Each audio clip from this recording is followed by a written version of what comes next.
Hola, morning. Happy Friday, I guess. Alright. We're going to start with rugby actually. Wait. We're going to start with rugby. So with rugby, even at the back, remember him? I didn't post it. Yeah, but yeah, he had I don't remember. Anyway, the eye gouging thing. He spoke after he got a 12-match ban, which will end in March of next year.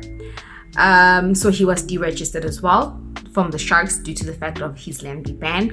But apparently his outgoing coach at the Sharks at the last week or this week was like he will just have a new role for right now. Maybe will help with the juniors, and so he's going to be around the camp, but maybe as from next year. Right now, let him be.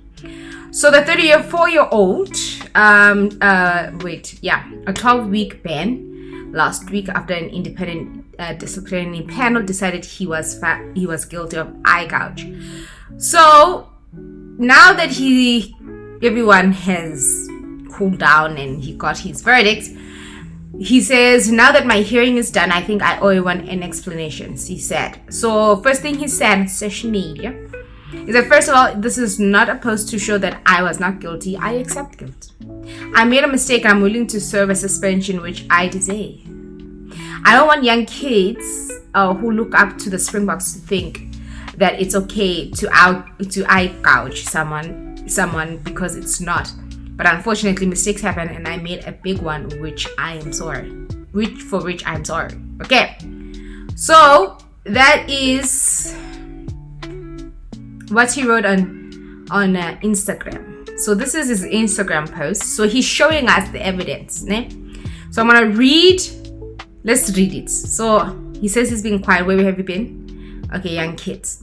And then he says, but I would like to answer the question, why did you do such a thing? Oh my gosh, why did you do such a thing? So he says, it was a mistake which caused by my reaction and other factors that played a role. Okay, it says, slide 1, children. Should we show the slide or before or after? Okay, let's show it after. Slide 1. It says, the scuffle was basically over when Wales, number 7, struck me with an open hand to my chin/neck area. You can see me looking at the assistant referee and waiting for a reaction from him. It happened fast. It's understandable that he didn't see it. Without reacting yet, I got... oh my goodness. Okay, there it is on social media. Okay, wait. Okay, my bad. Without reacting yet, I got another pull on my jersey before I got in with a similar act of reaction. Let's go to slide 1. Okay.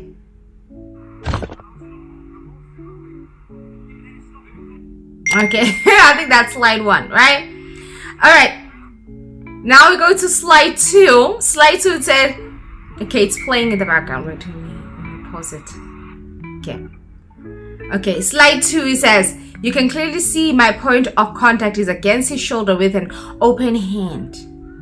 Open hand, just like he did, except he got me on the chin. Another thing worth mentioning, when he struck me, I was standing still with not a lot of movement or other players trying to get involved. When I went for the same open hand towards his shoulder, you'll see 2 Welsh players changing the dynamic of the entire picture, as well as one of my teammates pulling Wales number 7 around his neck away from my hand and where my force is going. Okay, and then angle and it's line of the camera angle. Okay,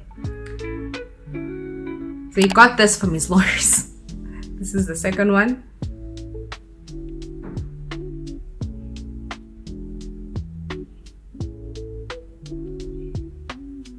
Okay, there he is. He's showing it with the little circle right there and another little circle right there. Ne?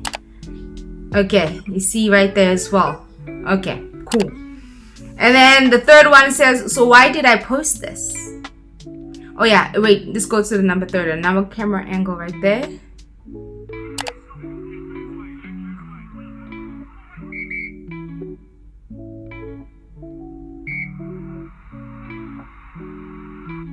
Okay, so there it is. Those are his evidence, right? So why did I post this? I tried to show people how everything happened and that it was never intentional. I would never do something like this on purpose. I know what the consequences will be after playing rugby for a few years. Thanks to everyone who stood by me and thought the best of me. I'm sorry for letting you and the game down. That was my first record since I started playing. I wanted to be my last. To the people that were angry and upset with my actions, I understand, because it didn't look good on the slow motion replay, and hopefully you've got a bit more context now. A lot of people are like, oh my gosh, I'm sorry, but, or like, he's not making an excuse, he's just showing you what transpired leading up to that action. But he's not saying, but he does say, good, I'm sorry, but it was not intentional. I didn't do it on purpose, but I accept it. I did it, but I didn't do it on purpose, but I did it.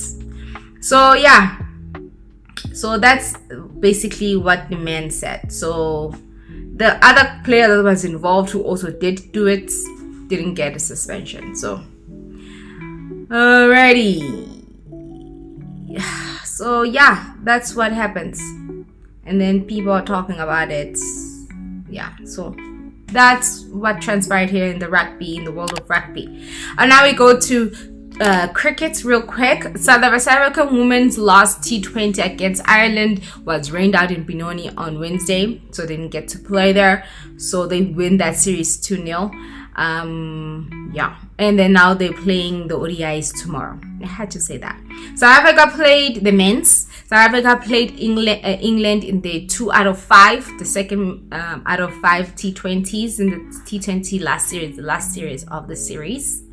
Yeah, so the result is 162 all out, India 19.1 with 5 balls for spare, and then South Africa 213 for 4 after they 20 overs. So they won by 51 runs. So far, one match they won and the other they lost dismally. Both teams have lost dismally in the 1-1 win-loss ratio. Quintin best score of 90. Best score of 90. Quintin 90 of 46 balls, and then Markram 29, Vera 30 not outs, Miller 20 not outs. So yeah, they played a pretty good game. Bravis, for me, I'm a huge fan of Bravis. I don't know why, but I want him to succeed and do well. I don't know why I like him so much. It's not because he's far from ability, he's his own player. But Bravis has he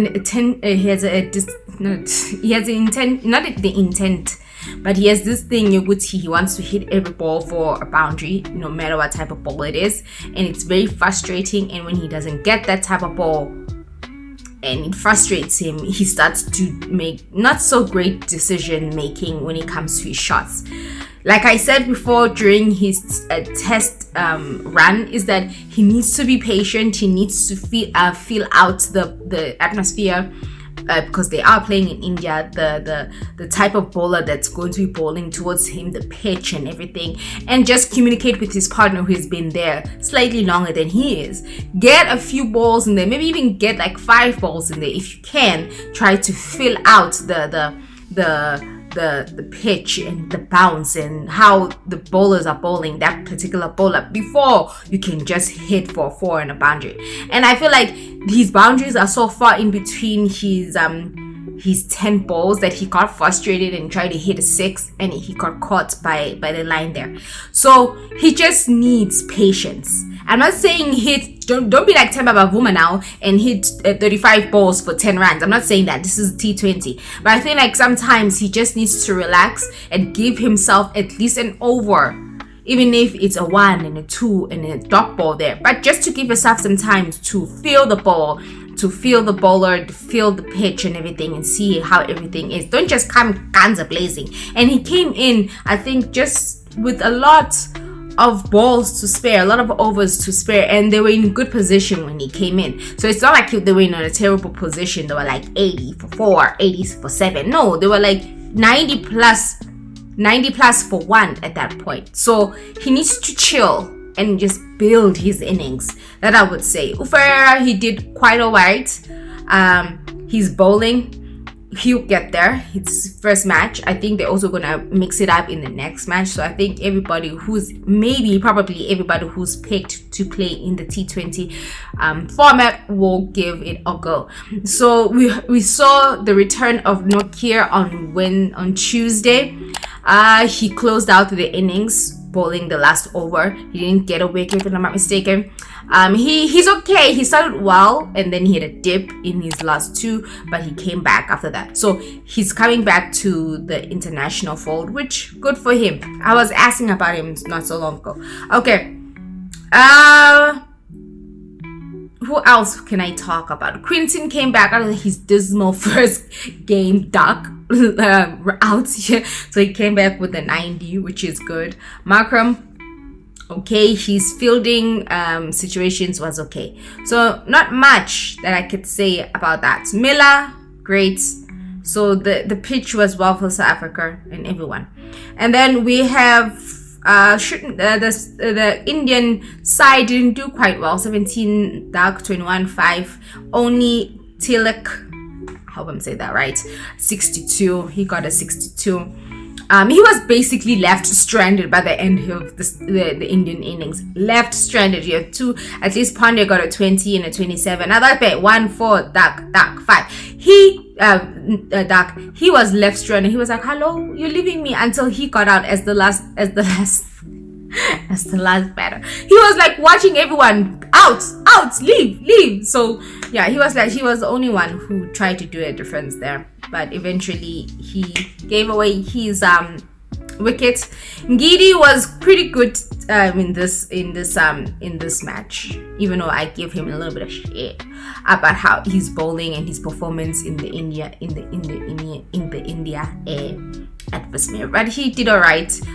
Jansen was also a supporting actress. Sipamla got 2 wickets, but with a lot of runs. He conceded 46 runs, so he needs to bring that down. He needs to tame that. Like I said, Ferrer, even though he had 1 over 14, that's quite a lot, but we'll get there. 24, Batman, Linda 23. So yeah, even though Sipamla got 2, but yeah, his runs, it's much 11.50, and then Batman got 4 for 24. So yeah, anyway, that is cricket and my go-to situation. So they also playing tomorrow, né? Let's see if they're playing tomorrow. And then the second test of New Zealand versus West Indies, New Zealand won by 9 wickets. Okay. At least because the first one they drew, and one of the West Indian players hit a 200 to draw the first match. So that was pretty awesome. Awesome. Yeah. So at 8, when are they playing? On Sunday. Yeah, South Africa is playing on Sunday at +1. Okay, and the Ashes, 2-0 down in England. So we'll see what that goes back. I think what's his name? I forgot what's his name is coming back for the team. I think Payne, if I'm mistaken. So yeah, that's the end of cricket right there. Thank you very much. Now we go to the disappointing now we go to tennis. So with tennis, Billie Jean King applauds historic WTA Mercedes-Benz partnership beyond tennis. So it will officially launch January 1st as part of the most significant partnership in women's tennis. So it's going to be in all formats. I'm not sure about Grand Slams, but it's going to be 1,005 and 250. So launch that. It's a milestone. Coco virtually the ambassadors. Billy said, "From day one we founded WTA, our mission was to ensure that every woman and girl could have a place to compete, to be recognized for their accomplishments of making a living playing the sports." Okay, so yeah, it doesn't say exactly. So Mercedes-Benz will be WTA's premier partner in 2026. It's up to 10 years. Okay, Coco is also an ambassador. It doesn't actually say. Okay, there it is. So though all full terms weren't disclosed, says will invest $50 million annually for up to 10 years, potential 500 commitment that will make it the largest partnership in women's sports. a 250 million for-year media rights in 2023. So yeah, so the events, Mercedes-Benz will be present at 30 events in 2026, spanning WTA 1005 and 250 tournaments. So yeah, congrats to them, and that's really beautiful. That's really beautiful. And now we go to Sabalenka. Oh, brother, this guy stinks! Okay, Sabalenka is defending her stupid match against Nick Kyrgios. She's going on this tour right now to promote it. You know, if you have to promote your own match, it says a lot, don't you think? So, the battle of the sexes will not damage women's sports, says Sabalenka. So, because that, the reason why she's saying that is because a lot of people are non-playing, ex-playing, what you call tennis pundits and everyone, not everyone, but some people who decides to speak out about this stupid ass freaking match, say, Guti, it's kind of going to ruin women's tennis. Why is it happening? It's ridiculous. So Sabalenka says her controversial battle of the sexes style match against Nick Kyrgios will not damage women's sports. Okay, so the event will be held in Dubai. Okay, some people see it as harmless interference between two high-profile players. Is he really high-profile? And he's high-profile for freaking wrong reasons. But anyway, so when asked about it, he says, I don't agree. I'm not putting myself at any risk. We're there to have fun and bring great tennis. Whoever wins, wins. It's not about risk. Honestly, you're missing the whole idea why people feel like this match is not necessary, and you will put a negative connotation towards women's tennis, because number one, there's a lot of stimulations wow for you, meaning that the court is much more less, it's at 90 whatever, shorter than you, one serve. Anyway, she added, it's obvious that the man is biologically stronger than the woman, but it's not about that. Oh really? What is it about, babes? What is it about then? This event only going to help bring you. How? Tell me how you playing a 400 and something thousand million ranked player who hasn't played professional tennis for almost 3 years. And then she says, yeah, played. Curious 30 played only 5 professional matches in 2025 in an attempt to rebuild a career. Yeah, whatever.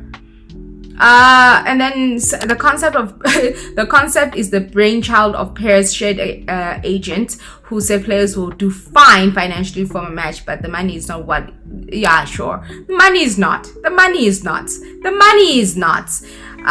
It's not going to be easy match. Okay. Okay. Whatever. So apparently, yeah, that's the reason why she has to come out, because a lot of people are like, this match is not necessary, it's boring, why are we doing this in the first place? So yeah, and it follows Billie Jean King's historic win against Bobby Riggs in a match dubbed the Battle of the Sexes. But there was a match like that prior to the Billie Jean King one, but it's the only Billie Jean King's match is the one that is highly publicized. So this will be the 4th one. This is the first one prior to that, and the one after. I'll show you who's that.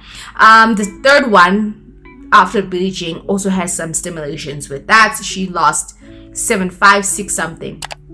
And then the first one was 6-1, 6-5, I don't know. So Billie Jean King won that match in 3 sets that attracted more than 90 million people to watch that match. And during that time, they were like, women can't do this. Women can't last 5 sets. Women are this. Women are that. So she's like, okay, come, let's play. I'll beat you. So I think it was almost a 3-hour match, if I'm not mistaken. So that's why they're like, why is this even going on? Why are we even calling this with the most not the most, but one of the most disliked men sports person in tennis? He sucks. One person even said Sabalenka is playing against a misogynist. Hello, look at his track record, you know? So but Kyrgios and Sabalenka say it will attract new audience to tennis with the promise of more insight. No. A lot of people are either going to hate watch that match, or they're gonna like it because they like Sabalenka, or some of us who just not going to watch it because it's stupid, it's ridiculous, and why is it happening? You know what I'm saying? I mean, I'm not saying that it's going to bring back tennis, but I was like, why is it going to happen? So, Uzi, tennis doesn't really have that razzmatazz that often, and I think that something like this occurs. It's like we're helping tennis to grow. Sure. And then apparently Nick says, I'm more mature now. Critics have questioned Nick Kyrgios's stability as a male protagonist, giving his admitted assaulting his ex-girlfriend in 2021, and made a series of comments which consider misogynistic. So last year, Kyrgios shared a post from a controversial influencer, Andrew Tate, before later distracting himself from the self-proclaimed misogynist. He was asked about it, of course, but that was life. That's what life is. You make comments when you're younger and you change. Dude, you were 27 years old. Uti, look how laughable this is. He's a quote unquote different person now. I'm not going to sit here and say I'm an amazing role model, but I've grown and I'm differently mature now. Yeah, says the man who's been harassing basically Yannick Sinner online for the past 2 years almost now, going on 2 years due to his doping situation. He even said last year, leading up to this year, if I'm not mistaken, where he was like, I'm going to go play at the Australian Open and I hope to meet Yannick Sinner. I'm paraphrasing. Meet Yannick Sinner, and I'm going to try my best to get the crowd to be against Yannick Sinner when I play him. Number one, he was delusional enough thinking that he was going to come against Yannick Sinner and beat freaking Yannick Sinner at his best, while he's at his freaking ass worst. Tell me that is not delusion at his finest. He did that. He literally was trying to incite violence against this young man who is 22. How many years younger than he is, brand Nick Kyrgios? He's a 30-year-old grandpa at this point to a 24-year-old, 23-year-old man. He ain't on a podcast saying that. Because of the whole doping situation. He wrote on Instagram or whatever it is, with then girlfriend of Yannick Sinner and Anna Kranenskaya, that he's dating his second serve. Like, really? Stinks! And we're supposed to be cheering for this match. We're supposed to be supporting this match.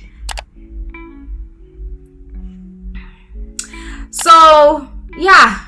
He says that he's not giving a thought to the possibility that he became a poster child for misogynists. It's the only thing I'm good at, hitting a ball over the net and giving people a show. Yeah, sure. Let's do that.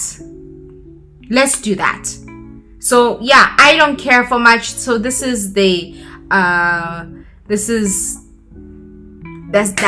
interview and stuff. So they went to Piers Morgan, Sabalenka and Nick Kyrgios. They went to Piers Morgan. Yeah, it's doing this again. So they went to Piers Morgan to talk about this. And Piers Morgan, being an American, he's based in the UK, if I'm not mistaken, but talks a lot about American politics, America and everything.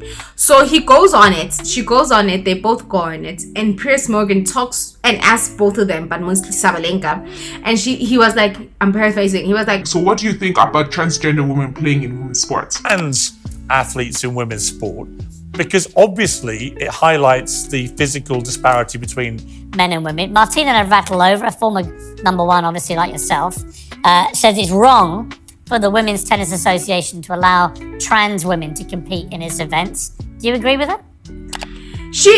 I don't know where's the quote. Let me see if I can find it.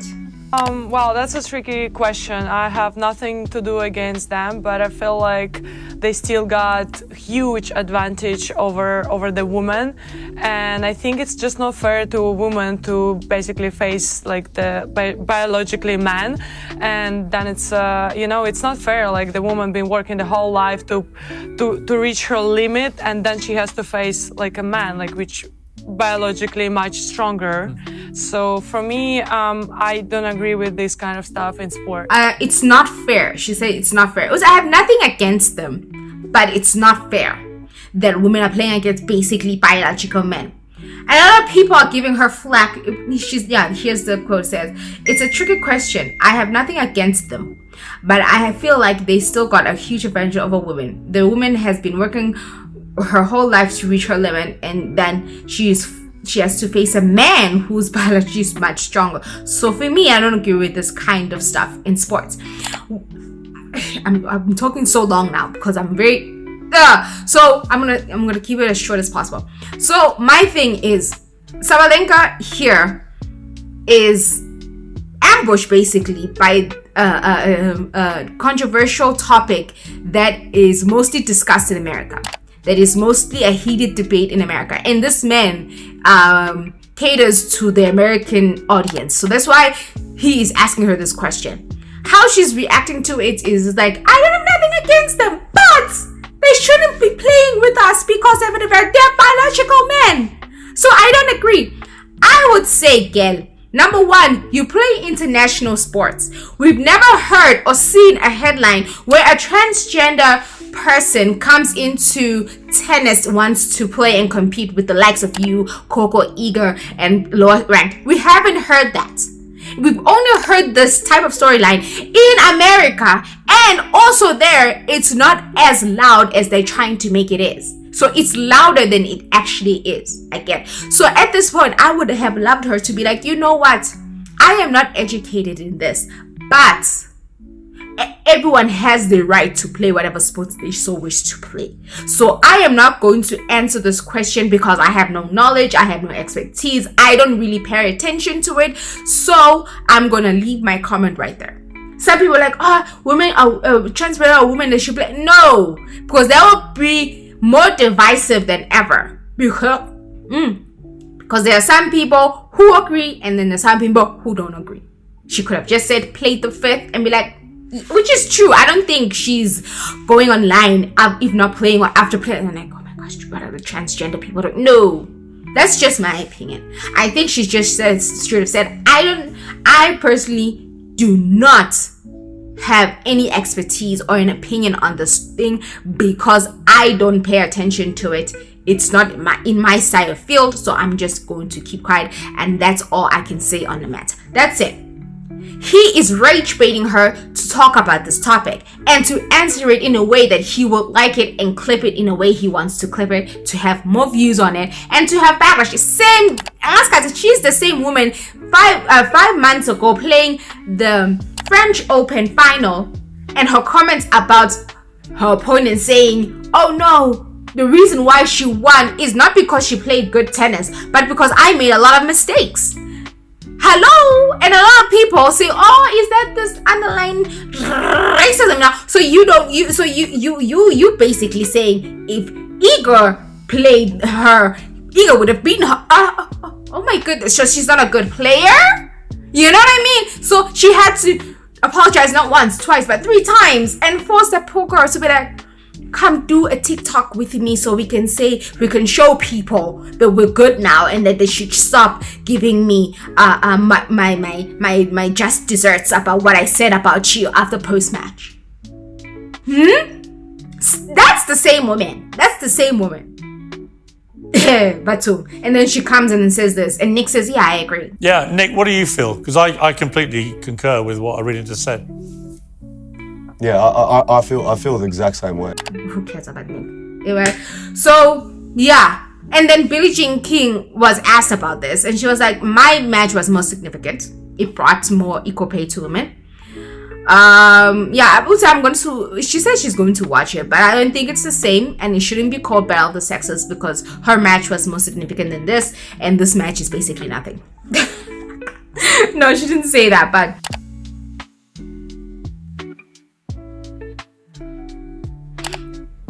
yeah, a lot of people saying her views are transphobic. I'm not going to say anything about that. I'm not going to comment if they were transphobic or not.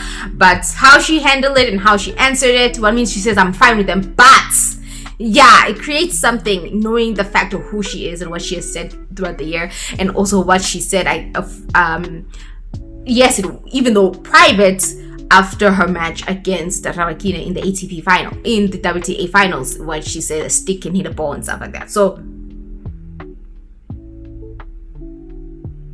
yeah, so this is what Billie Jean King's comments were first, so I can't really say. I've been talking for almost 30 minutes of tennis. But yeah, That is what happened there. I was heated. So I'm not, like I said before when I heard about it, I won't be watching this match and I don't care for it, okay? But I will, after, come tell you what happened, who won, and what transpired from the clips I will see online, and then I'll clip it to you. Otherwise, I know no one gives a crap about my opinion anyway about this. But yeah, all one of you, which is me, watching this video, will know. Okay, but anyway, that's enough of that. And then, not so sports, but sport-ish entertainment, WWE. This is John Cena's last match in WWE. We're all sad about that. Tomorrow. So everyone, WWE posted a video of people saying their final words to John Cena as he retires from the sport. They've been posting a lot of John Cena's past leading up to tomorrow. So let's watch. I'm from South Korea. Thank you, Cena. John Cena forever. We love watching you. You are the most important human being in my life, my childhood hero for life. I came all the way from Singapore to see you. Thank you for making me the man that I am today. I'll cry, but I'll also be happy. You're like a father figure to me, honestly. Like growing up without a father, seeing you. Like father figure. Like, okay, cool. Relax. You even met this man. How is he a father figure to you? Like, I'm not dogging them. I was also a John Cena fanatic. Trish Stratus, John Cena, Edge, CM, like as a child. I was, but father figure, yeah, parasocial. You do your thing in the ring, never give up. You meant the world to me. John Cena, you made me believe in superheroes as a kid. You can't see me. I'm from Nigeria, North Africa. I came from Egypt for this event. We love you. We're gonna miss you. Okay, John, my friend. You don't know it, but you are a father to me. You saved my life. The world is a hustle, so always be loyal and always show respect. We learned that from you. John Cena, last time is now. You can't. Yeah, this is long, but yeah, I'm gonna show only that part, and it's the rest. But yeah, he showed that you should earn respect, you should earn your place, nothing should be given to you. Absolutely nothing should be given to you. So yeah, this is where you stream money and everything. And then also WWE posted a video of the talent in the team also giving big congrats and thank yous to John Cena. Even Roman Reigns with his bar like soap teeth.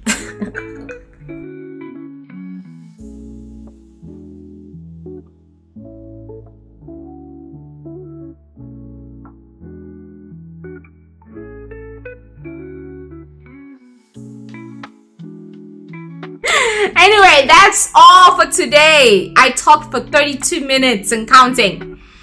Mostly because of tennis and rugby. But still. Sabalenka, you need to chill, girl. You need to chill. And also, I forgot to mention, this stupid match is sponsored or prepared by, what's her name? Naomi Osaka's company.